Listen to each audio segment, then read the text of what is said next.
మన కుప్పం అప్పుల అప్పారావు, మన ప్రస్తుత గౌరవ ముఖ్యమంత్రి చంద్రబాబు నాయుడు గారు, మన పాయకరావుపేట పాపమ్మ, మన హోమ్ మినిస్టర్ గారు వంగల్పూడి అనిత గారు, అలాగే మన పీపీపీ పిఠాపురం పీఠాధిపతి పవన్ కళ్యాణ్ గారు, అలాగే మంగళగిరి మాలోకం గారు, మన పేపర్ లీకేజ్ నారా లోకేష్ గారు.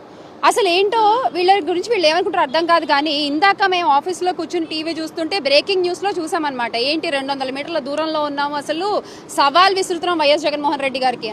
అసలు వైఎస్ జగన్మోహన్ రెడ్డి గారు ప్రెస్ మీట్ పెట్టి అడిగిన డిఎస్సికి సంబంధించిన ఏ ఒక్క ప్రశ్నకైనా మీ దగ్గర సమాధానం ఉందా? పేపర్ లీకేజ్ మిస్టర్ లోకేష్ గారు, విద్యాశాఖ మంత్రి గారు, డిఫాక్టో సీఎం, మీ దగ్గర దానికి ఒక్క ప్రశ్నకు కూడా సమాధానం లేదు. కానీ మీరు ఈ రోజున జగన్మోహన్ రెడ్డి గారికి సవాల్ విసురుతారా? మరి ఏరి సవాల్ విసిరిన వాళ్ళు ఇక్కడ ఉండాలి కదా, వచ్చాం కదా. మీకు జగన్మోహన్ రెడ్డి గారి దాకా అవసరం లేదు. మా పార్టీలో ఉన్న మహిళలు జాలు, మహిళా కార్యకర్తలు జాలు. ఇప్పుడు మేము అడుగుతున్నాం మిమ్మల్ని ప్రశ్నలు. అసలు ఒక్క ప్రశ్న కన్నా మీ దగ్గర సమాధానం ఉంటే ఓపెన్ ఛాలెంజ్, మేము ఇక్కడే ఉంటాం, మీలాగా పారిపోము, ఇక్కడే ఉంటాము, భరతమాత విగ్రహం దగ్గర ఇక్కడే ఉంటాము, మీరు రండి, మనం మాట్లాడుకుందాం. డిఎస్సి కన్వీనర్ని ఎందుకు పక్కన పెట్టారు? ఎస్సీఆర్టీకి పూర్తి అధికారాలు అప్పగించడంలో అసలు మతలబ్ ఏంటి?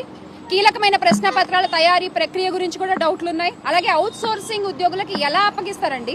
పేపర్ లీక్ ఇది నిదర్శనం కాదా? మళ్ళీ పేపర్ లీక్ గురించి మాట్లాడితే హారిజాంటల్ ప్యాటర్న్ అర్థం కాలేదు అని చెప్తారా? హారిజాంటల్ ప్యాటర్న్ అర్థం కాకపోవడానికి వాళ్ళేమో మన పీపీపీ గారు లాగా 10th ఫెయిల్, ఇంటర్ పాస్ ఇది కాదండి. ఒక్కోసారి ఒక్కటి చదువుకున్న వాళ్ళు కాదు, వాళ్ళందరూ వెల్ ఎడ్యుకేటెడ్ పీపుల్. వాళ్ళందరికీ హారిజాంటల్ ప్యాటర్న్ తెలుసు, వర్టికల్ ప్యాటర్న్ తెలుసు, ఎగ్జామ్స్ ఎలా రాయాలో తెలుసు. తప్పు వాళ్ళలో లేదు, మీలో ఉంది. మీ ప్యాకేజీల కోసం మీరు అమ్ముడుపోయి మీ ఇష్టం వచ్చినట్టు మెగా డిఎస్సిని దగా డిఎస్సిగా మార్చేసి జగన్మోహన్ రెడ్డి గారు అడిగే ప్రశ్నలకు మీరేం సమాధానాలు చెప్పకుండా ఈ రోజు మీరు వచ్చి 200 మీటర్ల దూరంలో ఉన్నాం, జగన్మోహన్ రెడ్డి గారు రావాలి అంటే ఆయన దాకా అవసరం లేదు. ఇప్పుడు మేము అడుగుతున్నాంగా, చెప్పండి, మేము ఇక్కడే ఉంటాం, రండి మాట్లాడుకుందాం.